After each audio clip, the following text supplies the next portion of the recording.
이번 주말 뉴욕 일원에 한파가 예보되면서 기상청은 영하 16도까지 떨어질 것으로 예상했습니다. 소득세 보고 시즌이 다가오면서 각종 소득세 환급 관련 사기가 기승을 부리고 있습니다. 새해 벽두부터 12% 껑충 뛰는 처방약값 인상이 트럼프의 공약과는 반대여서 논란이 되고 있습니다. 실내 금연조례 규정에서 전자담배를 제외시킬 것을 요청한 소송이 항소법원에서도 패소 판결을 받았습니다. 세계 최대 공항 JFK가 최첨단 공항으로 재탄생합니다. 이상은 이 시각 주요 뉴스입니다. 여러분 안녕하십니까? KBN 뉴스입니다. 오늘은 소환입니다. 소환은 작은 추위, 대안은 큰 추위를 뜻하지만 뜻과는 달리 대체로 소환의 한파가 더 매서운데요. 이번 주말 뉴욕 일원에도 한파가 예상됐습니다. 기상청에 따르면 이번 주말 강추위가 예고됐습니다. 7일과 8일 구름 낀 날씨가 이어지는 가운데 밤 최저 기온이 화씨 16도, 섭씨 영하 9도까지 떨어질 것으로 예보됐습니다. 낮 최고 기온도 화씨 30도로 섭씨 영하권이 유지되며 하루 종일 영하의 날씨가 이어질 것으로 전망되고 있습니다. 하지만 10일부터는 기온이 화씨 40도로 올라간 뒤 11일에는 화씨 49도까지 치솟으며 예년 기온을 되찾을 것으로 예상됐습니다. 한파와 함께 뉴욕시 세입자들의 난방 불만 신고도 늘고 있습니다.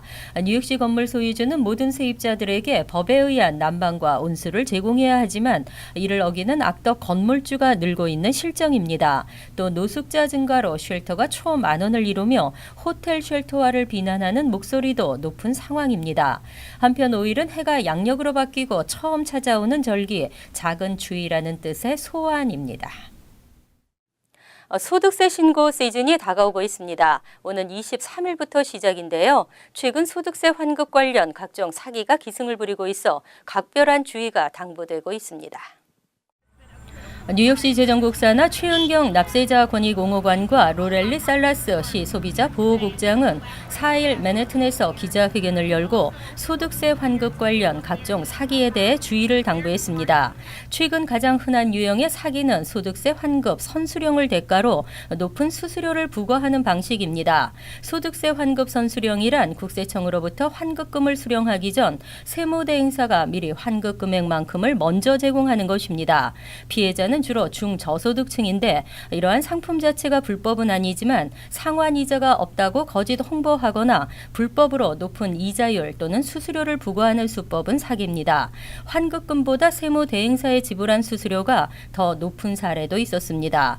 이 같은 신종사기는 최근 소득세 환급 규정이 일부 변경되면서 기승을 부리기 시작했습니다. 최근 시행된 미국인 세금폭탄 방지법에 따라 근로소득세 공제와 추가 자녀 양육 세액 공제를 신청할 경우 환급 수령 기간을 기존보다 늦추도록 하면서 환급 수령이 지연되는 점을 악용해 납세자들에게 환급금을 미리 받을 수 있다고 현혹하는 것입니다.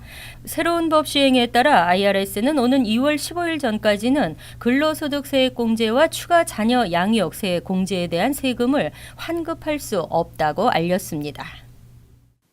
새해 벽두부터 오바마 케어 페이지를 둘러싸고 워싱턴 정치권이 시끄럽습니다. 트럼프의 공약대로 흘러가는 중입니다. 하지만 새해 들어 12%까지 껑충 뛰는 처방약값 인상은 그의 공약과는 정반대여서 논란이 되고 있습니다. 새해가 시작되자마자 유명 제약회사들이 약값의 인상 계획을 속속 밝히고 있습니다. CBS 머니워치는 올해 65세 미만의 경우 11.6%, 65세 이상 메디케어 수혜자는 9.9%의 처방약값 상승을 예상해야 한다고 보도했습니다. 트럼프 당선인은 지난달 타임 매거진과의 인터뷰에서 약값을 우선 끌어내리겠다고 말했지만 현실은 정반대입니다. 재정 컨설팅 전문회사 레이몬드 제임스에 따르면 제약회사 바이오젠은 테스피데라와 아보넥스 등의 가격을 8% 인상하겠다고 발표했습니다. 한인들도 이에 대해 우려하고 있지만 처방약을 구입하는 대부분의 한인들은 65세 이상이고 대부분 메디케이드 HMO나 메디케어 파트 D로 약을 구입하기 때문에 실제 큰 영향을 미치지는 않을 것으로 전망됩니다. 하지만 현금으로 처방약을 구입해야 하는 무보험자들에게는 직격탄이 될 전망입니다. 비교적 가격이 낮은 만들어진 복제약, 즉 제네릭 처방약이 대안으로 제시되고 있지만 근접한 제네릭 브랜드를 찾는 것이 쉽지 않은 형편입니다.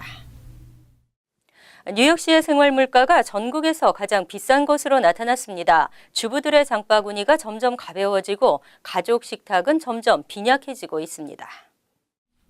글로벌 물가조사 사이트 엑스페리스탄닷컴의 1월 4일 기준 생활 물가 현황 자료에 따르면 북미주 59개 대도시 가운데 뉴욕시가 1위에 이름을 올렸습니다. 2위와 3위는 샌프란시스코와 워싱턴 DC였으며 호노룰루, 산호세, 보스턴 그리고 LA와 오클랜드 등의 순으로 생활 물가가 비싸게 나타났습니다.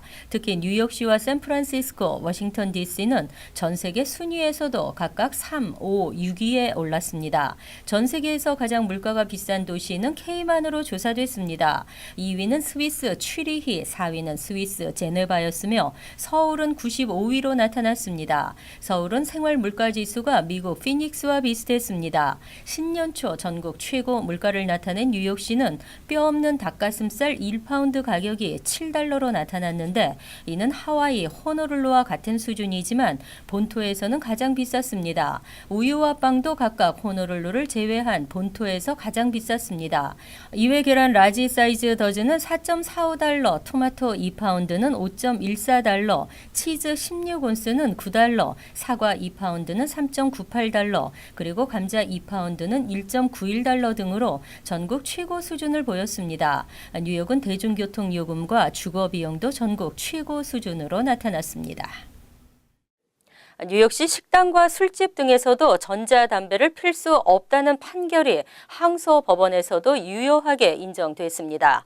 뉴욕시 클래스의 항소가 또다시 패소 판결을 받았습니다. 흡연자 권익 옹호단체 뉴욕시 클래시는 지난 3일 뉴욕주 항소법원으로부터 패소 판결을 받았습니다. 뉴욕시 클래시는 식당과 술집에서 흡연을 금지하는 실내 금연조례 규정에 전자담배까지 포함시키도록 수정한 것은 위법이라며 소송을 낸 것입니다. 클래시는 시정부가 엄연히 다른 일반 담배와 전자담배 금연을 한 조례로 묶어서 시행하는 것은 조례 하나에 한 가지 주제밖에 다루지 못하도록 하고 있는 원서브 규정을 위반한 것이라고 주장했습니다.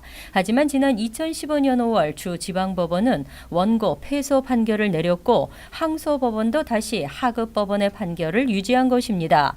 항소법원의 데이브 섹스 판사는 판결문에서 기존 금연조례에 전자담배를 포함시킨다는 수정조례는 제목에서 이미 주제에 대해 설명하고 있고 시의회에서도 충분한 논의를 거쳐 시행되는 것이라며 원서부제 규정이 요구하는 투명성 조항 등을 충족시키고 있다고 판시했습니다.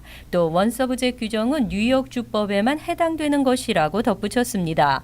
이로써 지난 30년간 이어온 뉴욕시의 금연 정책이 확대 시행될 수 있게 됐습니다.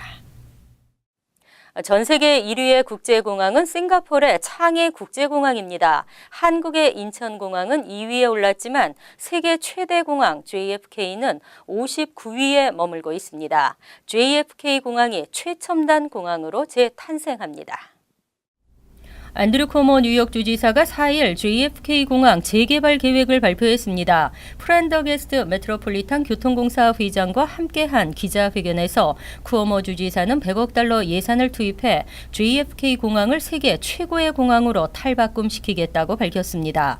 개발안에 따르면 교통 체증을 줄이기 위해 공항과 연결된 베닉 익스프레스웨이 차선을 기존 3개에서 4개로 늘리고 큐가든 교차로의 차선도 1개 더 추가합니다. 또 현재 기획되고 있는 이란과 이안 중 한 가지를 결정해 시행할 예정인데 이란은 공항에서 전철역까지 연결되는 에어트레인 열차 수를 2량 증편하는 것입니다. 이안은 에어트레인을 중간에 다른 전철역을 거치지 않고 맨해튼까지 곧바로 운영하는 것입니다. 이와 함께 공항 청사를 확장하고 공항 내 차선과 주차장 디자인도 전면 수정할 계획입니다. 주지사실은 연간 6천만 명에 달하는 공항 이용객이 2050년 1억 명까지 늘어날 것으로 전망하고 있습니다. 공항 신청사에는 대형 호텔과 최신식 면세점 등 각종 편의시설도 함께 들어섭니다. 하지만 아직 구체적인 공사 일정 등은 공개되지 않았습니다. 일자리를 찾아 또는 세금이 적은 주를 찾아 이동하는 유출률이 가장 높은 주로 뉴저지가 2년 연속 1위를 기록했습니다. 뉴욕도 인구 유출률 3위를 차지했습니다. 이사 전문업체 유나이티드 밴 라인스가 4일 발표한 2016년 미국 이주민 연구 보고서에 따르면 뉴저지주는 지난 2015년에 이어 2년 연속 인구 유출 비율이 가장 높았습니다. 인구 이동은 세율이 낮고 살기 좋은 곳, 일자리가 많은 곳으로 이주하는 경향을 보이고 있습니다. 지난해 뉴저지를 떠난 가장 큰 이유도 일자리 문제가 가장 큰 것으로 나타났습니다. 다음은 은퇴, 라이프 스타일, 건강 등의 순이었습니다. 뉴욕주의 인구 유출 비율은 일리노이주에 이어 3위를 기록했습니다. 뉴욕의 인구 유출이 큰 이유도 일자리가 가장 큰 비중을 차지했습니다. 뉴욕주 다음으로는 커네티컷, 캔자스, 켄터키, 웨스트 버지니아, 오하이오, 유타 그리고 펜실베니아 순으로 인구 유출 비율이 높았습니다. 반면 인구 유입률이 가장 많았던 주는 사우스 다코타로 나타났습니다. 이어 버몬트, 오리건, 아이다호, 사우스 캐롤라이나, 워싱턴 DC 그리고 노스 캐롤라이나 등의 순이었습니다. 백화점들이 새해 들어 몸집 줄이기에 나서고 있습니다. 메이시스는 63개 매장에서 만여 명을 감원하고 시어스 백화점도 150개 매장을 줄입니다. 앞으로는 온라인 사업에 집중한다는 계획입니다.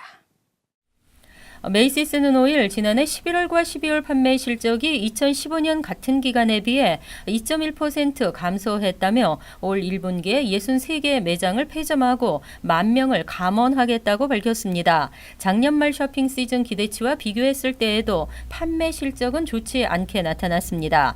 판매 부진의 한 이유로 온라인 쇼핑이 늘어나는 것을 꼽았습니다. 감원되는 10,000명 가운데 3,900명은 작년 8월 발표된 구조조정 계획에 따라 줄이는 인원입니다. 나머지는 회사의 몸집과 비용을 줄이고 앞으로 온라인 비즈니스에 집중한다는 사업 재평 구상에 따라 일자리가 아예 없어지게 됩니다. 또 다른 백화점 체인 시어스도 전국에서 150개 매장을 줄이겠다고 밝혔습니다. 시어스는 아울러 90여 년 동안 보유하고 있던 장비 공구 브랜드 크래프트맨을 9억 달러에 스탠리 블랙 앤 데커사에 매각했다고 밝혔습니다. 지금까지 이 브랜드의 제품들은 거의 시어스에서 만 판매되고 10%만이 외부에서 팔렸는데 앞으로는 이런 제한이 없어지는 것입니다.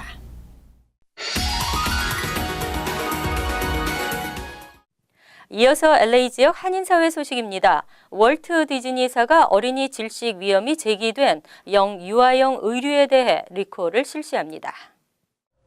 월트 디즈니사는 애플리케이션과 디즈니 월드 리조트에서 판매 중인 어린이 후드티에서 단추가 떨어져 아이들이 삼킬 경우 질식 사고가 일어날 위험이 제기됐다며 자체 리콜을 실시하고 전액 환불 조치하기로 했다고 밝혔습니다. 리콜 대상은 플로리다주 베일레이크와 캘리포니아주 애나하임의 디즈니랜드 그리고 모바일 앱에서 판매 중인 아동용 미키마우스와 미니마우스 후드티입니다. 한편 월트 디즈니사의 이번 리콜과 관련한 사고나 부상자는 아직까지 보고되지 않았습니다. 주요 소비자 신용평가 기관인 트랜스 유니언과 에퀴팩스에 대해 연방당국이 소비자들을 기만한 혐의로 거액의 벌금을 부과했습니다. 연방소비자금융보호국은 신용평가 서비스 관련 규정을 위반한 혐의로 트랜스 유니온과 에퀴팩스에 벌금과 소비자 보상금으로 2,300여만 달러를 부과했다고 밝혔습니다. 이어 당국은 연방법에 따르면 소비자들은 매년 1회에서 최대 3회까지 무료로 신용점수를 제공받을 수 있지만 두 회사는 신용정보 제공을 대가로 소비자들의 회원 가입을 유도해 매달 16달러의 수수료를 요구했다고 덧붙였습니다. 한편 트랜스 유니온과 에퀴팩스는 엑스페리안과 함께 미국의 3대 신용평가 기관으로 꼽히고 있습니다. 월드리포트입니다. 페루의 한 산간 마을에서는 안개가 참으로 소중한데요. 중국에서도 최근 물안개 대포가 등장했습니다. 페루 리마의 산간 마을. 한 치 앞도 보이지 않을 정도로 안개가 자욱합니다. Estamos robándole un poquito del cielo. A mí me cambió mucho la vida, ¿no? 주민들의 삶을 바꾼 것은 다름 아닌 안개잡이라는 그물. 촘촘한 그물망을 통해 안개에서 물을 뽑아냅니다. 1년 중 8달이나 안개 낀 날이 계속되는 덕입니다. En esta zona se captura de 200 hasta 400 litros de agua al día por este panel. 60여 개의 안개잡이 그물이 설치된 이후 주민들은 신선한 채소를 직접 길러 먹을 수 있게 됐습니다.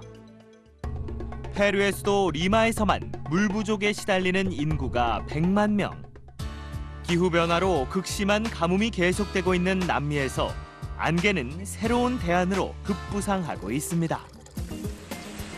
대형 차량이 연기를 내뿜으며 달립니다. 자세히 보니 차에 장착된 대포에서 뿜어져 나오는 건 다름 아닌 수증기. 인공 안개를 만들어 스모그를 퇴치하는 물안개 대포입니다. The cannon turns water into mist using a high-pressure atomizing system. The mist particles stick to the dust and then fall to the ground. 하지만 악성 스모그 퇴치에 효과를 기대할 수 없는 물 청소차에 불과하단 회의적인 입장도 있습니다. 논란에도 불구하고 중국 내 대도시마다 스모그와의 전쟁을 위해 도입되는 물안개 대포차는 계속 늘고 있습니다. 간추린 소식입니다. 앤드류 박 변호사가 한국외교통일위원회로부터 제9회 대한민국 환경봉사 대상을 수상했습니다. 해외 한인으로는 유일하게 상을 수상하게 된 박 변호사는 지난달 28일 한국의 국회 헌정기념관 대강당에서 진행된 시상식에 직접 참가해 수상의 기쁨을 누렸습니다. 대한민국 환경봉사 대상은 매년 국가와 지역사회 내에서 이웃을 위해 봉사하는 인물들에게 주어집니다. 앞으로 뉴욕시에서 뺑소니 운전자를 신고하면 포상금을 받을 수 있을 것으로 보입니다. 야니스 로드리게즈 시의원은 4일 뺑소니 운전자가 체포되는데 결정적인 증거를 제공한 제보자에게 최대 $1,000의 포상금을 제공하는 내용의 조례안을 발의했습니다. 뉴욕시에서 뺑소니로 인한 사망 사건은 해마다 증가하고 있지만 검거율은 지극히 낮습니다. 로드리게즈 시의원은 뺑소니는 반드시 처벌받는다는 메시지를 전달해야 한다고 말했습니다. 퀸즈 검찰청에 따르면 18세 이모 씨는 지난해 12월 18일 인터넷 직거래 사이트에 고가의 운동화가 올라와 있는 것을 보고 퀸즈에 거주하는 아랍계 판매자에게 구입 의사를 내비친 후 만나기로 했습니다. 하지만 공범과 함께 나타나 판매자에게 강제로 운동화를 낚아채 도주했습니다. 이 씨는 20일 체포됐으며 강도, 집단 강도 등의 혐의가 적용됐습니다. 경찰은 공범을 체포하기 위해 수사 중입니다. 버겐 카운티 심포니 오케스트라가 신년 음악회에 앞서 오는 10일 뉴저지 포트리 국립도서관에서 음악 강좌를 실시합니다. 이는 맨델스존 시리즈 음악회를 앞두고 맨델스존에 대해 미리 소개하는 시간을 갖기 위해서입니다. 음악 강좌는 누구나 참여할 수 있으며 무료로 진행됩니다. 21일 오후 7시 30분에 열리는 음악회에는 피아니스트 그레그 미차락이 협연자로 나서 맨델스존의 곡들을 연주합니다. 환율과 증권 소식입니다.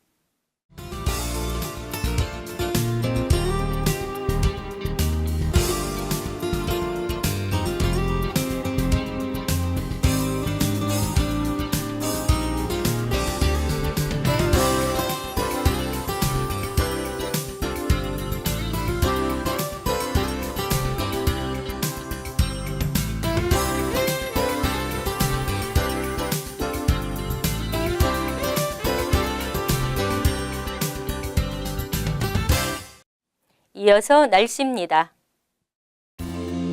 금요일은 대체로 흐린 가운데 오전 중 1인치 정도 눈이 내리겠고 오후부터는 차차 개이겠습니다. 낮 최고 기온은 34도, 섭씨 1도, 밤 최저 기온은 23도, 섭씨 영하 4도로 예상됩니다. 토요일은 대체로 흐리겠으며 강추위가 시작되겠습니다. 일요일은 가끔 흐리는 대체로 맑은 날씨가 예상되지만 한파는 계속되겠습니다. 이상으로 KBN 뉴스를 마칩니다. KBN과 함께 편안한 하루 되시기 바랍니다.